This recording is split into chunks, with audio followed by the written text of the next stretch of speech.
I think you're right. I've heard that about Laura, who put those lyrics together to that melody, I believe. So we start off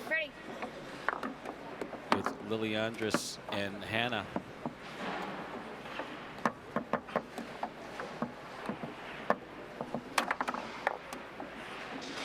Hannah's kind of a fireball. She's really an emotional player, but so is Lilly. So you got fire and fire on this table. Let's see. And they're going to go 1 point on Leonhardt, 2 on Tornado, two. Yeah, two. So Lilly got 2 chances there. So.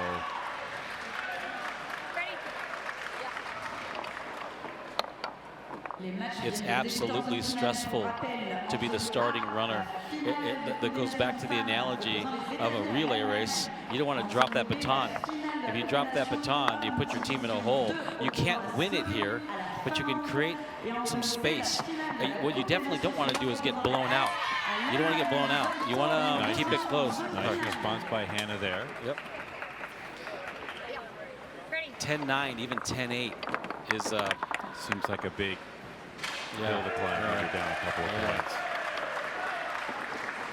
But there is a long way to go. That was an intentional pass attempt to a 3-bar and a great pickup. We also have this idea of holding tempo. Tempo is another chess term, and it's the idea that you have a time and space advantage against your opponent. You could you have an extra move there, and so when you hold serve on your table, you have tempo. And if you lose tempo, if Lilly scores on Hannah, Hannah's got to try to get that point back on Leonhardt. Have you noticed how the German team has used timeouts at all this weekend? Do they have a strategy for that too? I would imagine they do. There she goes. She holds serve. You see the fire. This is going to get loud. They're going to start throwing the rod at each other. They've been using their timeouts very judiciously. I've seen them use them the most when there's a gap. They go down a little bit because you only have. I think it's tough to have one timeout. Every element. Yes, it's very tough to have one because you can score 20 points. You could be 10-10. Correct. You get one timeout. So you're like, when do I use this thing?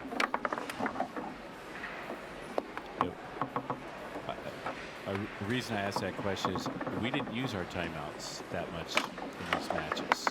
It's probably because you sat there wondering when you should use it. Well, our coach was Bruce Nardocci. We waited for him to give us the guidance since he's been here many, many times. But we really overall didn't use them. We didn't really discuss how we were going to use them. So Hannah's starting off with the big fire right now.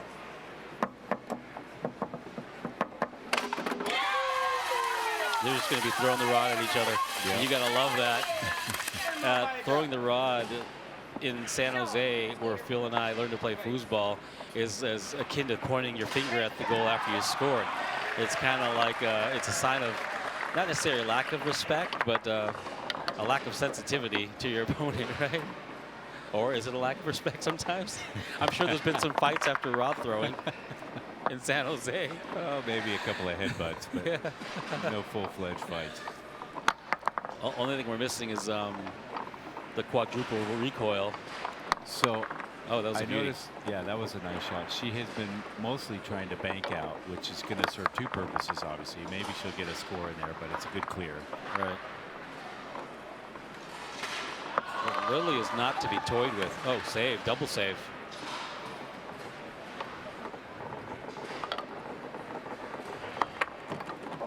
A pass attempt again, and this time Lilly picked it up. So here's a chance for Lilly to pick up a possession back that she lost on Leonhardt. Actually, she didn't yet, did she? I think she's been holding serve too. Lilly's had multiple chances on each 3-rod shot, so Hannah's been making good blocking percentage. Now, I understand that this foosball, these were not shipped foosballs, and there's that nasty bank. Look at that. I think that knocked up. Yeah. It was going to go. That thing was going to go.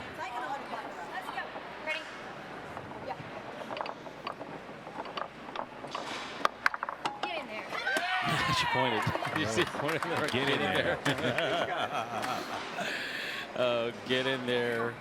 Well, one thing I do that takes me off guard here as I'm playing is there's a lot of the table tapping, like which means, sorry, that wasn't clean. Yeah. Or that was nicked off a guy. And I don't mind it when the ball's out of play or between points. But during the match, sometimes it gets a little distracting. Table tapping. Yes, you know, catch a 5-bar pass and it's not clean. No, they'll I know. Some people hate it because you know what? I think it's unnecessary. Well, no one's really sorry anyway. I mean, who's really would take? Why don't you take the point back? Yeah, exactly. Give it to me on the 5 if you're sorry. But it's almost like a tick now. Tapping the table is like it's a nervous tick for people, and I'm seeing it happen. Like say when a forward has the ball. And he gets past you on the 5, and it nicks a guy, and the goalie is tapping the table. Like, you had nothing to do with the play. Why are you tapping your hand on the rock? So I don't know about that zone defense. I think that's a dangerous zone defense, especially if it looks like really she's inviting that bank there. Well, she's inviting all kinds of short side stuff, and there it was. I'm not, like, if I see that zone right there, I'm licking my lips. I have like 9 ways to attack that zone. None of them score, but they're all in my head. They're all in my head. My imagination. I'm going to use option 12 on this attack. Turn the ball over. But they scored for Lilly, and she got one back. Yeah, that was a nice pull kick right there. She is. I would have to call. She looks pretty comfortable. I would have to call Hannah Smith the Lilly Andres of the U.S. because Lilly Andres is the more seasoned, more successful player. But I bet you this would be a great team if they played together one day. But we're not friends today, are we? Anyway, these balls are different. I was saying they're different size, I'm hearing, and different texture. Wow. The tornado ball, I'm not sure. Go a little bit. Sometimes it's an optical illusion. These are not the tournament IFP balls. These are slightly less round, so they're not quite as fuzzy and not quite as grippy. Wow. This is shaping up. If this is getting a lot of those. If this is setting the stage for what we're going to see, it's just going to be back and forth the entire time. It's going to go back. It's going to be a nail biter. I'm not seeing either lady take more than 5 seconds on any of the rods. They are just loading up and going. Yeah. It'll be interesting to see which one of them finally decides, okay, I'm going to work the clock a little bit once in a while. I don't think it's really their style of play. That zone looks a little bit better. That's your standard zone on the pull series. Beautiful wall pass.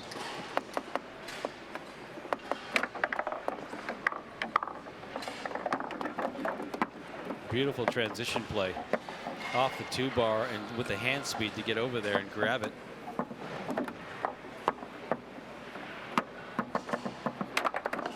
Again, it's a 3-second, 4-second load up and then pick a side and go. Sometimes, I mean, that might be their natural style of play, and as I've watched them play, I think it is, but sometimes slowing down the game is a strategic move. And sometimes just the pressure and stress. I mean, I'm stressed and I'm over here, like up in the booth. Well, you've been wearing a bow tie for 5 days in a row, so I can see that. Some kind of tie. Some kind of tie. Oh, that's true. You got multiple ties. What a beauty. I don't know if she meant that split, but Leonhardt is notorious for the ball going off the man to score, and it makes it a smart play in any regard because it's toward the center of the goal. Finally caught a really good pass on Tornado. She absolutely rushed that.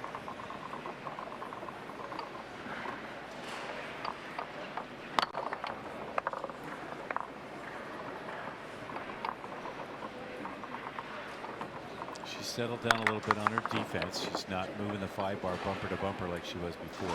Did cut off a lot of shot potential. Lilly's rod to rod transition speed may be the difference. She takes a timeout here. She knows the big point. You go for 8 and 6. Going up 2 points is big in this format. Take a timeout. They'll coach her from the side, perhaps, or they're letting the player decide 100% when they're going to take a timeout. I'd be curious to find that out. Man, the Germans, though, even the German men who just lost to the American men, off a timeout, they're really good off a timeout. They usually have almost like they just really coming off timeouts to score at a high percentage from what I've seen. So they're calling on a play from the bench, like Steve Kerr would send in for the Warriors. That's a pretty good analogy. But if Lily's calling her own plays, she's got that self-awareness with the timeout to make sure she makes the right decision. And maybe that's part of the training they're doing. What are you going to do off a timeout? Exactly. So, bit of a restart here. Well, this is a good opportunity for Hannah to get right back into this and tie it up.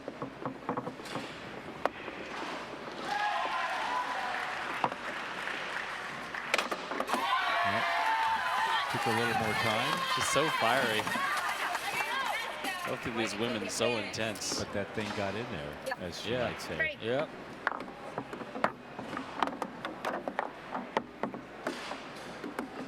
This could be huge if Hannah's able to steal 2 points on Leonhardt. Then the gap could only be 1 no matter what, because that only Lilly can win. Only 10-9 is the only thing that Lilly can do. And we go into a tornado level too. Yeah.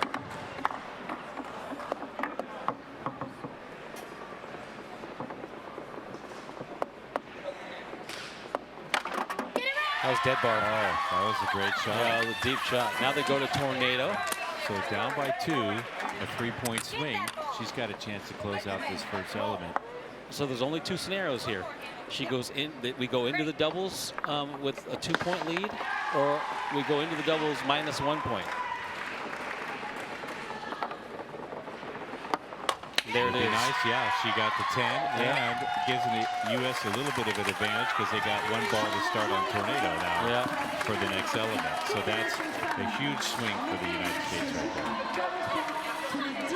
So now we're going to bring in the KG veterans, Liz Hill, who had a match. She had an incredible run in the early 90s, getting great. And here we'll look at the stats real quick.